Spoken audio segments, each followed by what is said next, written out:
A terrible mass shooting by a transgender domestic terrorist shooting up Christian families and Christian kids at a Christian school.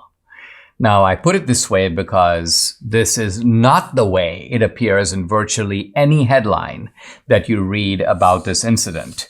I have a list of headlines here from various newspapers, and there are two key missing words in these headlines. Number one, you don't see the word transgender, and number two, you don't see the word Christian.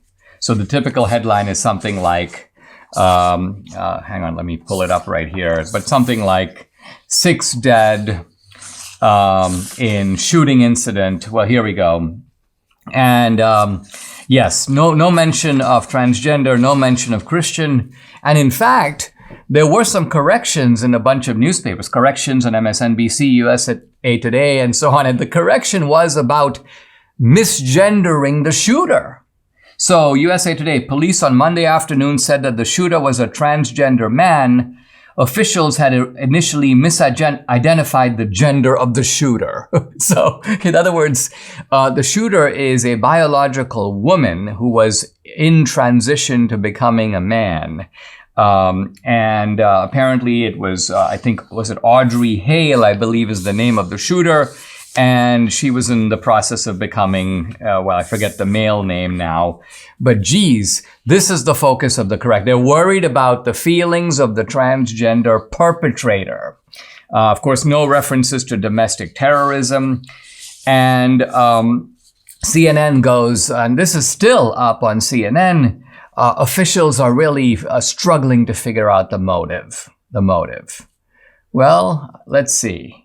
Christian school, Christian kids being massacred. Really sad. The pastor's own daughter, he's got like 3 boys and one, the only girl, 9 years old. Now think of that family and what they have to live through in the aftermath of all this. And you got a trans shooter. And by the way, a lot of conservatives knew right away that that's what it was. But the cops were like, there's a female shooter. People were like, female shooter? Female mass shootings are just not all that common. And generally you need testicles to do a mass shooting. And apparently here you have a female who was in the process of trying to get some testicles and was trying to undergo this and a planned attack. The official said from the beginning, this is a planned attack. We now know that not only was there a sort of the shooter had maps, but the shooter also had a sort of a statement, a manifesto. The full statement has not been released, and so I'm waiting to see what it says. But what I have seen is the shooter, who, by the way, here's the male name, Aiden. So apparently Audrey was becoming Aiden. And here's the shooter from Facebook saying, I'm planning to die today. This is not a joke, all caps. You'll probably hear about me on the news after I die. This is my last goodbye. And one day this will make more sense. I've left more than enough evidence behind, but something bad is about to happen. So here the shooter is telegraphing motives, saying, I'm about to do something terrible. I'm going to die. But no one picks up on this. No action is really taken. And then, of course, you have the terrible incident itself. Now, it's worth noting that this stuff, I'm talking about people who are in some sort of sexual transition, being perpetrators of terrible incidents. This is not uncommon. Colorado Springs shooter.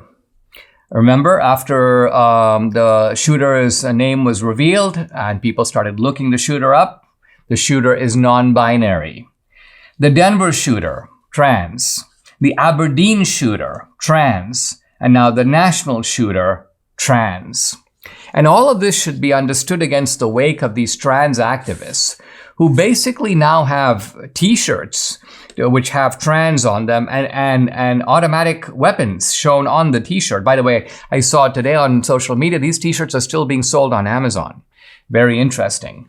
They haven't been taken down. They haven't, and not to mention the trans slogan, which is essentially that you accept the trans or you die. Think about that. Think about the implications of saying that. Think about the murderous intent. Think about all the media reports that have told these trans people that, listen, you're being targeted. People are out to get you. Trans death rates are the highest. Well, trans death rates are high because of trans suicides. That's true. There is a high rate of trans suicides, but the cause of those trans suicides, on the other hand, is far more complex.